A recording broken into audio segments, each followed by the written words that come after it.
મારા અંગત મિત્ર અને મારા ભાઈ સમાન ભાઈ શ્રી તેજસભાઈ ત્રિવેદી દ્વારા ભૂદેવ સેવા સમિતિ આયોજિત રાજકોટ કા રાજા આજે વર્ષોથી આ એની ગણપતિજીની સ્થાપના યાજ્ઞિક રોડ ઉપર કરવામાં આવે છે। ગણપતિ સ્થાપના તો અનેકો સૌરાષ્ટ્ર ગુજરાત અને રાજકોટમાં થતી હોય છે, પણ એક આસ્થા સાથે એક ભાવ સાથે આપણે આવીએ તો આસ્થા અને ભાવ શેની સાથે જોડાયેલો છે એવી ગણપતિ દુદાળા દેવની પ્રાર્થના કરવા માટે દર વર્ષે મારે અહીં આવવાનું થાય છે। આજે પણ સપરિવાર સાથે હું પધાર્યું છું ત્યારે ગણપતિ દાદાની આરાધના કરી છે અને હું પ્રાર્થના કરું કે ગણપતિ દાદાના આશીર્વાદ આપણા ઉપર, આપણા પરિવાર ઉપર, સમગ્ર રાજકોટવાસી ઉપર અવરીતેનો પ્રેમ સ્નેહ અને હૂંફ અને લાગણી એ અવરીતપણે આવતી રહીએ। અને ભાઈ તેજસભાઈ અને એની સમગ્ર ટીમને ખૂબ ખૂબ અભિનંદન આપું છું। વર્ષોથી આ માત્ર ગણપતિ નહીં પરંતુ સમાજની અનેક સેવાઓ જે છે, સેવાના પ્રકલ્પો કે આ સમાજે મને કંઈક આપ્યું છે અને આ સમાજને મારે કંઈક આપવું છે એવી શુભ ભાવનાથી તેજસભાઈ અને એની ટીમ એ વર્ક કરે છે ત્યારે એને ખૂબ ખૂબ અભિનંદન આપું છું।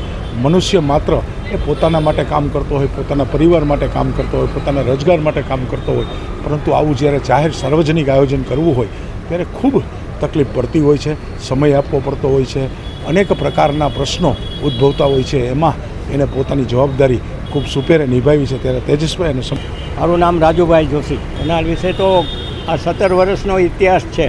છેલ્લા લગભગ 17-18 વર્ષથી આ કાર્યક્રમ સતત ચાલ્યા જ કરે છે। ભૂદેવ સેવા સમિતિ ધાર્મિક કાર્યક્રમો પણ કરે છે અને સામાજિક કાર્યક્રમો પણ કરે છે। બ્લડ ડોનેશન કેમ્પ છે, મહિલા પાંખથી માંડીને પછી બ્રહ્મોત્સવો બધા કરે છે।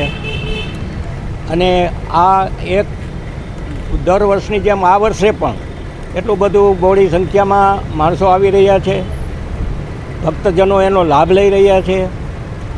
અને એવું માનવામાં આવે છે કે આ ધર્મની લાગણી ફેલાય, માણસોને ધાર્મિક વૃત્તિ કેળવાય એ અંગે, અને ખાસ કરીને બ્રાહ્મણો ભૂદેવો સાથે મળીને આ કાર્ય કરે અને બ્રાહ્મણો માટે જ સ્પેશિયલ છે અને બધી જ્ઞાતિ જાતિને કાંઈ પણ ભેદભાવ રાખ્યા વગર અહીં સહર્ષ સ્વીકાર કરવામાં આવે છે, સન્માન કરવામાં આવે છે। આ રીતે અમારે ભૂદેવ સેવા સમિતિ આખા વર્ષ દરમિયાન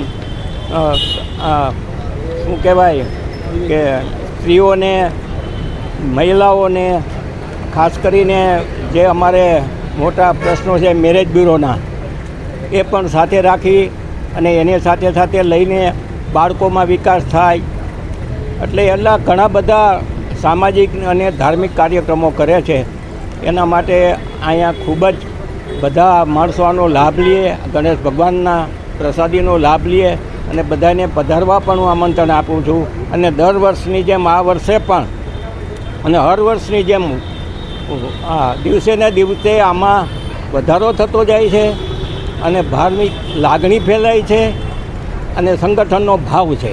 આ ફક્ત અહીંયા જેટલી બ્રહ્મ સમાજની સંસ્થાઓ છે રાજકોટમાં, પરશુરામ ધામથી માંડીને સમસ્ત બ્રહ્મ સમાજ, તમામ તળગોળો, એ બધાયના દિવસે દિવસે એક પછી આરતીનો લાભ લે છે અને બધા અહીંયા પધારે છે અને બધા ભગવાન ગણેશની આશીર્વાદ લે છે।